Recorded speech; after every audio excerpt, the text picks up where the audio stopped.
Hello my little apples and welcome back to another video.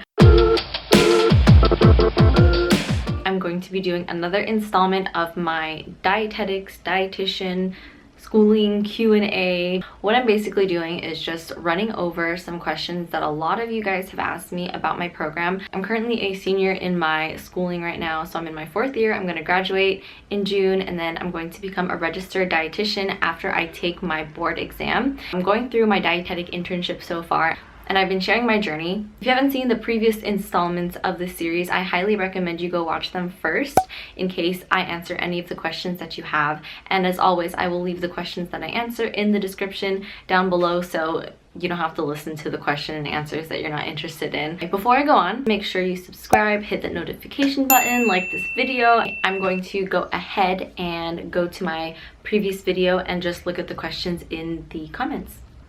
So Jillian Rolfs asked, do you have any idea what you want to do with your RDN credential once you pass the exam, setting, population, etc.? Also, I know you spoke to wanting to be a doctor in the past. Is that still on the horizon for you? So in case you guys don't know, traditionally it's registered dietitian, but when you go online and search, or when most people do, they don't know what a dietitian is. They search for nutritionists, but dietitians are the people who are board certified, formally educated in nutrition and dietetics, whereas nutritionists can just be anybody. Literally anybody can call themselves nutritionists because it's not really regulated by the federal government or any organization. You can go online, do a quick nutrition course and call yourself a nutritionist, whereas dietitians have to go through so many classes and so many hours of training and take a board exam. So that's just the rundown for that.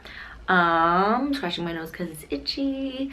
Okay, so after my RDN exam, or after my RD exam, I'm just gonna find work. I don't want that to be my main career, and as she mentioned earlier, I do want to still become a physician, and so I need to take a couple prerequisite classes, and I need to study for and take my MCAT, and then apply to medical school, and then interview, and then go to one. And in that time I will also be a dietitian, so hopefully I can do something like freelancing some work, or working in a clinic, or with some type of organization or something as a registered dietitian. That would be cool, but becoming a registered dietitian isn't my end goal.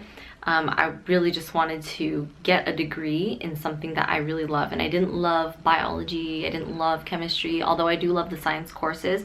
I wanted to get a degree in something I was passionate about, and nutrition is something that I am passionate about and something that I want to bring into my medical career. And so that's what I decided to major in, and it just so happens that I can also be a registered dietitian as well as either a doctor of osteopathic medicine, a medical doctor, MD, or even a naturopathic doctor, whichever route I decide to take.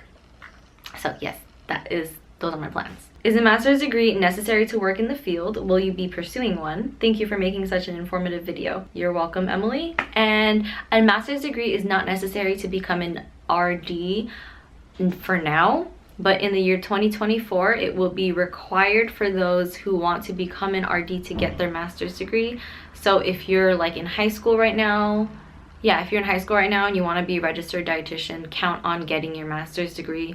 But if you are currently in your 2nd, 3rd, 4th year or whatever of your nutrition and dietetics degree, and you're going to be graduating and taking your RD exam before the year 2024, you'll be just fine. You can be an RD and you'll be grandfathered in as a registered dietitian when that year comes, but the cutoff year is 2024. So Kathy Stoner wants to know, with your education, will you be able to help somebody with a chronic disease? Or chronic illness, sorry. Of course, as a medical professional, of course I'll be able to help somebody who has a chronic illness. A lot of chronic illnesses in first world countries these days are caused by either a lack of nutrition, or inadequate nutrition, or lack of knowledge of good nutrition. A lot of them can be alleviated with proper nutrition and nutrition education, and that's where I want to come in. So of course, with my degree and with my knowledge, I'll be able to help people with chronic illnesses, either as clients or people just like you who watch my content, and that's my goal really. I'm currently contemplating studying to become an RD, and one of those required classes is anatomy/physiology. I'm afraid I might have to dissect animals, which is against my morals as a vegan. Did you struggle with this? Does anyone have tips or insight for me? I did have to take anatomy and physiology, and I did have to dissect animals, and if that's not something that you're comfortable with, I know that a couple friends of mine who are also in the vegan community who had to take classes like that talked to their professors and said that they, because of their own moral beliefs, were not comfortable with it. They also knew about dissecting the animals ahead of time, and they like actually looked at their syllabus, but I didn't look at my syllabus. I kind of just went to class with my lab coat on, and I was like, okay, whatever we're doing today is what we're doing today. So the day that I had to dissect, I think it was a sheep's brain or something like that, I didn't know that I was going to, and I didn't really have time to talk to my professor about it. We were just already going into it. The practical that I had to go through, like the anatomy and physiology final practical, what we were being tested on were parts of the animal that we show during the lab. And so if I weren't there at least witnessing it, then I wouldn't know exactly what to be tested on, and I wouldn't get a good grade. So if you are uncomfortable with that, if you're uncomfortable with dissecting animals, you can always talk to your professor, let them know your morals and beliefs. You don't have to necessarily say like, I'm vegan, I'm against this, but you can say something like, I'm uncomfortable doing this. Is it possible that I could still sit in and watch the dissection go on and like take notes or do something else as part of the lab, so my lab partner isn't the only one doing all the work? There are a lot of ways that you could go about this, but at the end of the day, you have to remember that you're getting a degree and you're taking a class for a bigger purpose, and just remember the big picture instead of the small like 3 hours that you're going to be dissecting animals.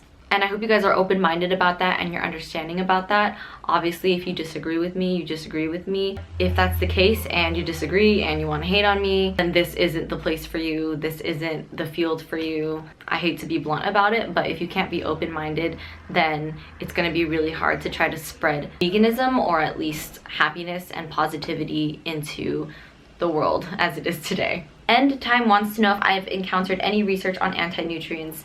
I have gone through lectures not about anti-nutrients, but that include anti-nutrients within the topics that we're going through, and it's mostly just like with legumes and with grains, but those anti-nutrients easily combated by either soaking, sprouting, or cooking them, so it wasn't really that big of a deal. Sorry, that's all I have for you on that topic. Did you work during the time you had classes?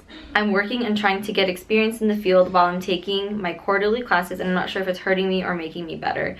And that's from Rosalind. This is basically my job. This is my part-time job, being a voice on YouTube, Instagram, and stuff like that's pretty much my work. But if you're somebody who actually has a work schedule and you're not sure, just follow your gut with that. Just think about it. Like, is it benefiting you, or do you think like you're forcing it upon yourself?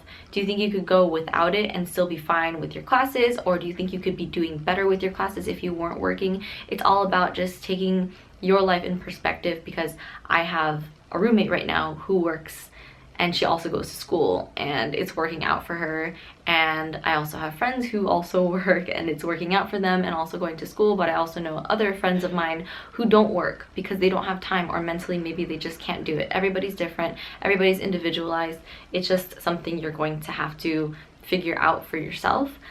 But if you are studying right now full-time and like you have a loaded, like overloaded schedule, like every day of the week you have school, I wouldn't, if you don't have to work, don't work. Focus on your studies and then focus on yourself. You'll have plenty of time to work later. Obviously, if you're in a financial situation where you need to work, then that is something else. But if you are privileged enough, and if you are lucky enough to not have to work and you can go to school full-time, then I would definitely do that. How do you know if the school is accredited by Accend? How can I check?